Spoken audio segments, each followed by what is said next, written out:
네, 안녕하세요. 와이난 영어원에서 영어를 가르치고 있는 육서진 강사라고 합니다. 자, 오늘은 잠실중학교 2학년 학습 설명회 간단하게 한번 준비해 봤는데요. 첫 번째, 먼저 1년 동안 어떻게 공부를 하고 준비를 해야 되는지 간단하게 한번 커리큘럼 살펴볼 거고요. 그 다음에 잠실중 2학년 시험 출제 방향이나 그다음에 스타일 같은 거 한번 같이 얘기해 볼 거예요. 자, 마지막으로 2학년, 3학년 또는 고등학교 가서 이 영어라는 과목을 어떻게 좀 공부해야 할지 그런 전략 같은 거 한번 어떻게 접근해야 될지 한번 그 같이 한번 보는 시간 가져볼게요. 자, 먼저 커리큘럼에 대해서 간단하게 이렇게 표를 한번 준비해 봤는데요. 자, 먼저 1학년 때 다들 공부해 보셨겠지만 우선은 뭐 1월부터 3월 그쵸? 연초에 항상 영어는 같이 가는 겁니다. 단어랑 그 다음에 문법, 어법 한 세트로 같이 묶어서 가져가고요. 자, 그 다음에 독해까지 이렇게 총 3세트로 계속 가지고 간다고 생각하시면 돼요. 자, 1학년 때 우리가 배웠으니까 저는 이제 강화라는 단어를 한번 써봤는데요. 뭐 다른 건 아니고 3학년 수준까지 전체적으로 다시 한번 복습, 그 다음에 조금 더 깊이 들어가는 그런 디테일한 이론까지 한번 공부를 해볼 거고요. 전체적으로 학습 및 복습 꾸준하게 해주셔야 됩니다. 저는 복습을 정말 강력하게 아이들한테 좀 강요 아닌 강요로 하는 편이에요. 수업 시간에 중간중간 계속해서 물어보면서 애들이 그 배웠던 내용을 계속해서 한번 되뇌어보고 그 다음에 아웃풋하는 작업을 통해서 장기 기억으로 빨리 넘어가게끔 그렇게 하는데 초점을 맞추고 있습니다. 2분기 4월에서 길게는 7월 초까지 단어 문법 어법 똑같이 가져갈 거고요. 그 다음에 이제 시험을 보겠죠. 그런데 잠실중학교도 요번에 중간고사를 안 보고요. 기말고사만 준비했기 때문에 이렇게 기말고사만 써놨습니다. 다른 학교와 마찬가지로 시험 범위에 해당하는 내용을 정말 철저하게 이론 공부를 확실하게 해준 다음에 그 다음에 이제 실전 문제풀이 기출 문제는 당연히 많이 풀고요. 그 다음에 뭐 외국 프린트나 이런 것들이 있으면 저희가 자체 제작한 그런 문제로 확실하게 연습을 시키고 있습니다. 자, 이제 여름방학이 되니까 상대적으로 조금 시간적 여유가 생기죠. 그래서 심화라는 단어로 한번 바꿔봤고요. 심화라는 단어가 뭐 의미하는 바는 굳이 따지면 제가 학생 수준을 고려하긴 하지만 무조건 웬만하면 이제 고등학교 단어나 구문을 추가해가지고 계속해서 이것도 꾸준히 고교 기본 어휘를 외우게 시킵니다. 구문 같은 경우에는 영작도 당연히 해야겠죠. 그래서 진도 나가는 부분이 있어서 영작을 클리닉 시간이나 또는 숙제로 부여하고 있고요. 틀리거나 모르는 구조가 있다. 그럼 다시 배웠던 문법 이론을 펼쳐서 또 다시 한번 복습을 시키고 있습니다. 자, 그 다음에 이제 2학기 때는 특이하게 중간고사를 보고요. 물론 과목 수는 좀 적습니다. 한 2과목 정도, 뭐 영어랑 뭐 수학 요 정도를 봤고요. 이번 실제로 중간고사 때요. 그리고 역시나 마찬가지 정말 많은 문제를 풉니다. 많은 문제를 풀면서 실전 문제풀이 확실하게 해주면 요번에도 한 개 정도 틀리는 결과가 나왔습니다. 자, 그 다음에 이제 3학년으로 올라가기 전 4분기 겨울방학이죠. 자, 이때는 기말고사 똑같이 열심히 준비하고요. 실전 대비 똑같이 들어갑니다. 대략 한 400문제에서 500문제 정도는 푼다고 생각하시면 돼요. 자, 그 다음에 중요한 거죠. 고등학교 과정에 이제 제대로 들어가게 됩니다. 그동안 1학년, 그 다음에 2학년, 지금 벌써 거의 1년을 2학년으로 끝난 상태죠. 그래서 대략 한 2년 정도, 1년 10개월 정도 공부를 했다면 충분히 성실하게 한 학생이라면 고등학교 과정 시작하는데 아무런 문제가 없고요. 그래서 이번엔 전체 학생입니다. 모든 학생이 다 고등학교 단어 암기해야 되고요. 그 다음에 구문, 수업 시간에 또는 숙제나 클리닉 시간에 무조건 해야 합니다. 자, 그 다음에 이제 모의고사 풀이 무조건 들어가게 되죠. 이거는 뭐 선택사항이 없습니다. 이제부터는. 자, 그래서 철저하게 모의고사 시간 70분 듣기까지 제고 풀고요. 뭐 주에 2회 정도 진행을 하는데, 자, 주 2회는 1회 나가고, 틀린 문제나 또는 내가 시간에 못 푼 문제 이런 것들은 본인이 모르는 단어, 그 다음에 해석이 안 되든 또는 구조를 몰라서 못했든 네, 이런 것들은 숙제로 다른 색깔로 각각 철저하게 표시해 오도록 시키고 있습니다. 네. 자, 그러면 이렇게 한 학기 동안, 아니 1년 동안, 그죠? 이렇게 공부를 하고 나면, 자, 이제 어쨌든 3학년이 또 남아있기 때문에 이 잠실중학교 시험 출제 경향 정확하게 알고 있어야겠죠? 저는 이번에, 네, 2학기 중간고사 시험을 가져와 봤습니다. 가장 최근 시험인데요. 문제 수가 어떻습니까? 26문제 굉장히 적습니다. 네, 적다는 소리는 뭐죠? 한 문항당 100점이 높다는 거죠. 한 4개만 틀려버리면 바로 80점대로 내려가 버리는 그런 상황이 있어서 이번에도 한 학생이 실수로 아깝게 하나를 틀렸는데 그게 4점이었습니다. 그래서 96점이 나왔었는데요. 자, 비율을 한번 보실게요. 어휘는 굉장히 영어 공부에 어휘가 중요한데 이번에 네 문제밖에 안 나왔습니다. 물론 이 어휘에는 영역풀이도 포함되어 있어요, 당연히. 네, 뒤에 문제로 보실 거고요. 자, 그 다음에 어떤 게 두드러지죠? 문법이랑 독해를 굉장히 강조하고 있는 모습을 볼 수 있습니다. 네, 문법이 대략 한 30% 정도, 그 다음에 독해가 45%. 당연히 저희가 수능이라는 시험을 고려하고 공부를 하는 학생이라면 독해가 중요한 거는 누구나 알고 있겠죠? 이렇게 정말 많은 문항수가 독해와 문법에서 차지하고 있는 모습을 볼 수 있고, 대화문은요, 상대적으로 굉장히 적게 나왔습니다. 그래서 대화문이 실제로 뭐 어렵게 출제되지도 않았고요. 오히려 문법이나 독해에서 조금 어려운 문항들이 있었다는 거. 그 부분 다시 한번 말씀드립니다. 자, 그러면 이게 기출 문제인데요. 영역풀이는 사실 뭐 웬만한 학교는 다 나오죠. 보통은 많게는 3문제에서 4문제, 적게는 1문제 정도 나오는 학교. 어디죠? 배명중학교가 그렇습니다. 자, 영역풀이. 영역풀이로 옳지 않은 거. 대부분 학교에서 물어보는 유형인데요. 조금 어렵게 나온 다음에 이제 이런데 예를 들어 이런 부사라든지, 그쵸? 그 다음에 이런 동사라든지 이런 거를 하나만 바꿉니다. 그렇기 때문에 어떻게 공부해야 됩니까?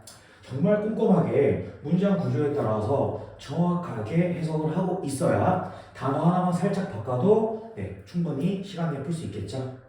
자, 배점이 높죠. 문항수가 적으면 이런 단점이 있습니다. 그러니까 잠실중학교 학생들은 정말 한 문제 한 문제 꼼꼼하게 풀어야 됩니다. 자, 다음 문제로 넘어가 보시면요. 이거는 문법 문제인데 문장 형식 초등학교 때부터 배우는 거죠. 정말 기초를 꼼꼼하게 하는 학생은 충분히 풀 수 있는 문제, 그러니까 이렇게 쉬운 문제도 있다, 이런 걸 보여드리려고 이 문제를 가져왔어요. 쉽든 어렵든 거의 다 4점씩입니다. 그래서 동사를 기본으로, 동사를 기준으로 충분히 1형식부터 5형식까지 확실하게 공부하고 있는 학생은 어렵지 않게 풀 수 있는 문제입니다.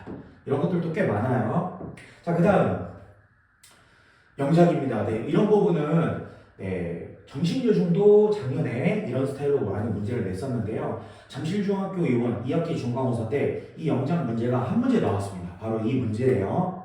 자, 윗글에 A, 본문에 A 한 문장 밑줄을 친 다음 주어진 대열을 포함하여 대열 써줬죠. 써준 다음에 앞에서 6번째 오는 단어를 골라라. 대열을 포함했으니까 여기서부터 6번째 단어를 고르면 되는 문제였습니다. 실제로 중학교 내신 준비할 때 본문은 영작 무조건 해야 되고 다 맞아야 집에 갑니다. 그렇기 때문에 영작을 꼼꼼하게 성실하게 했던 친구는 어렵지 않게 바로 풀 수 있는 문제였습니다. 잠실중학교 이렇게 3문제 정도 간단하게 봤는데요. 특별한 건 없습니다. 어려운 유형이라고 하면 이번에 문법 문제가 나왔었는데 그것도 알파벳을 주고 옳은 문장 여러 개 고르는 문제였는데요. 실제로 문법 문제도 굉장히 많이 풀면서 복습과 함께 훈련하고 있기 때문에 너무 걱정하지 않으셔도 됩니다. 자, 그런데 저는 중학생들한테 물론 시험 유형에 맞게 우리가 알아서 공부를 열심히 하면 되는데 어떻습니까? 대부분 중학생은 벼락치기를 보통 하죠. 벼락치기를 해서 내가 96점, 95점, 100점 맞았다고 해서 고등학교 때 잘하던가요? 절대 그렇지 않죠. 보통 중학교 때 100점 나온 친구들이 똑같이 고등학교 때 공부를 한다면 반토막 납니다. 네, 40점 정도 그렇게 맞고 있는데요. 자, 왜 그럴까요? 저는 그런 걸 방지하고자 꼭 아이들한테 계속해서 강조해주고 있는 부분이요. 바로 이 부분입니다. 자, 영어랑 수업 영어 뭐가 다를까요? 수험은 시험을 받아들인다는 거죠. 즉, 수험생, 시험을 보는 학생인데요. 시험을 잘 보기 위한 영어와 그냥 우리가 잘하기 위한 영어는 조금 다르다고 생각해요. 결국은 우리나라 입시 제도에서 결국은 마지막에는 뭡니까? 네, 대학 수학 능력 시험인 수능 시험을 잘 보기 위해서가 가장 크죠. 네, 결국은 수능 시험은 뭡니까? 대학에서 배우는 능력을 배우고 익히는 능력을 검증하는 시험이에요. 그런데 수능이 끝나면 항상 미국인들을 앉혀놓고, 그죠? 미국인 대학생들을 앉혀놓고 수능 시험을 풀린다. 미국인들이 1등급, 뭐 2등급, 3등급, 정말 4등급까지도 나오는 그런 영상 밑에 달린 댓글이 뭡니까? 보통 이런 댓글이 달리죠. 왜 미국인들도 못 푸는 그런 지문을 고등학생한테 풀게 하냐? 한두 개씩은 꼭 보이더라고요. 근데 저는 학생들이 이 부분을 먼저 다 기억했으면 좋겠다고 생각해요. 뭐냐면 대학교에 최소한 인서울 상위권 대학들은요, 전공 필수 과목 중에 최소한 몇 권은 원서로 되어 있어요. 교과서가 원서입니다. 자, 경제학과다, 뭐 맹큐의 경제학 이런 것들을 원서로 읽으려면 어떻습니까? 한글로 읽어도 어려운 그런 논문들이 섞여 있는 그런 교재를 영어로 읽어야 합니다. 그리고 그걸 읽고 아카데믹한 글이죠. 이런 걸 읽고 대학교에서 중간고사, 기말고사 똑같이 쳐야 됩니다. 그걸로 학점이 나오고 취업 시장까지 연결이 되는 거죠. 그렇기 때문에 평가원 입장에서도 당연히 이런 아카데믹한 글을 낼 수밖에 없습니다.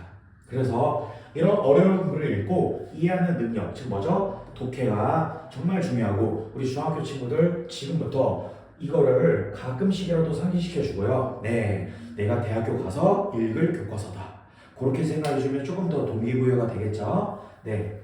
그런데 저는 1, 2학년, 중학교 1, 2학년 학생들 좀 어리죠. 그래서 사실 이런 얘기를 해도 아이들이 제대로 듣지도 않습니다. 그렇지만 저는 계속 해주고는 있는데 먼저 책상에 조금 앉아있는 거를 저는 굉장히 강조합니다. 물론 잘 앉아있는 학생들도 있죠. 그렇지만 대부분 공부 외에 관심이 많죠. 그렇기 때문에 저는 물론 공부도 중요하지만 책상에 못 앉아있는 친구들 또는 책상에 앉아있어도 집중을 잘 못하는 친구들에게는 정말 우선 책상에 끝까지 끈기 있게 앉아서 본인이 할 걸 다 최대한 끝내고 집에 보내도록 하고 있습니다. 그렇게 하면서 점점 습관으로 아이들이 자리가 잡히게 되는 것 같습니다. 네. 네, 정말 이 부분은 정말 길게는 3학년 학생들도 안 되는 친구들이 많죠. 네. 그래서 저는 이 부분을 굉장히 강조하고 있습니다. 자, 한번 넘어가 보겠습니다. 자, 그러면 저는 처음에 1, 2학년 학생들이 오고요. 또는 기초가 없는 고등학생도 마찬가지입니다. 아이가 이 영어를 공부를 해야 되는데 뭔가 좀 머릿속에서 뭔가 좀 이렇게 하고 조금이라도 뭐랄까요? 좀 깨우침? 네, 이런 거를 조금이라도 좀 주고자 이런 간단한 문장을 먼저 물어봅니다. 네. 물론 이렇게 물어보는 선생님도 다른 곳에 많이 계시겠지만 보통은 뭐 단어 암기해라, 중고등학교 단어 최대한 암기해라, 문법 집중해라, 중학교 때 문법 해야 된다. 보통 이렇게 말씀하시는데요. 네, 이거 모르는 학생 없겠죠. 그렇지만 정말 이 하기 싫은 영어 어떻게 하면 조금이라도 깨우침을 줄 수 있을까? 특히 문법이에요. 네. 그래서 항상 이렇게 좀 쉬운 문장을 가져와 보는데요. 첫 번째 문장 해석시켜보면 다 잘합니다. 네, 어떻게 해요? 그녀가 선생님이 되었다. 너무 잘하죠. 네. 근데 두 번째 문장도 똑같이 시켜버립니다. 그러면 아이들이 침몰을 합니다. 왜 그럴까요? 본인도 이상하다고 느끼거든요. 드레스는 그녀가 되었다. 예, 벌써 이상하죠? 자, 왜 그럴까요? 다들 아시죠? 자, 여기 있는 티처는 주어를 보충해주는 주격 보어고요. 즉, 우리가 중학교 때 뭐라고 배웁니까? 동격 관계라고 하죠. 자격이 같다는 겁니다. 자, 그런데 두 번째 문장은 어떻습니까? 동격이 됩니까? 드레스가 그녀예요? 절대 되지 않죠. 자, 그럼 쉽게 접근하면 얘가 목적어 역할을 하고 있다. 그 다음 저는 막 마음대로 하지 않고 삼형식일 때 become의 뜻이 뭐지? 꼭 찾아보게 시킵니다. 스스로 찾아봄으로써 이 become이 이때는 어울리다라는 뜻이구나. 스스로 학생들이 직접 찾아보면서 조금 더 머릿속에 각인이 되도록 하기 위함이죠. 마찬가지입니다. 두 번째 문장 굉장히 쉽죠? 그녀는 학교에 달려갔다. 다 잘합니다. 자, 그런데 두 번째 문장 가보면요. 이제 말을 만들어내기 시작해요. 왜죠? 여기서 달랐거든요. 그러니까 여기서 다르게 해야 되는데 달려간다 밖에 모르는 겁니다. 그러니까 어떻게 합니까? 그녀의 회사에 뭐 급하게 갔다. 서둘러서 갔다. 이런 식으로요. 그렇지만 마찬가지입니다. 자, 여기는 명사, 즉 목적어니까 삼형식이고 이거를 꼭 아이들이 직접 찾아보게 합니다. 자, 찾아보면 뭐라고 합니까? 자, 운영한다라는 뜻이 나오죠. 그래서 스스로 이렇게 찾은 뜻으로 명확하게 해석을 할 수 있게끔 저는 이런 간단한 문장으로 아이들한테 먼저 왜 문법을 해야 되는지 그거를 조금 많이 강조하고 있는 편입니다. 자, 그러면 조금 더 길어지면 어떨까요? 실제로 고등학교 모의고사 기출문장을 가져와 봤는데요. 독해를 하든 구문을 하든 저는 꼼꼼한 문장 분석, 즉 도식화에 대해서 많은 강조를 중학교 친구들에게 합니다. 고등학교 가서 이 도식화를 꼼꼼하게 할 시간이 있을까요? 다른 과목도 많이 해야 되는데요. 그래서 중학교 1학년 때부터 거의 집착하듯이 저는 도식화를 많이 시키고 있습니다. 네, 본인이 스스로 찾은 명사, 또 형용사, 동사 이런 것들이 문장에서 어떻게 자리하고 있는지 스스로 한번 최대한 찾아보고 그 다음 두 번째 너무 중요하죠. 내가 외운 단어의 뜻만을 고집해서 그대로 하는 게 아니라 뭡니까? 네, 그 단어의 이미지를 지금부터 계속해서 떠올리는 연습을 할 겁니다. 이와 더불어 영작까지 계속해서 같이 갈 거고요. 자, 이 첫 번째 문장 해석시켜보면 어느 정도 공부하는 학생은 잘합니다.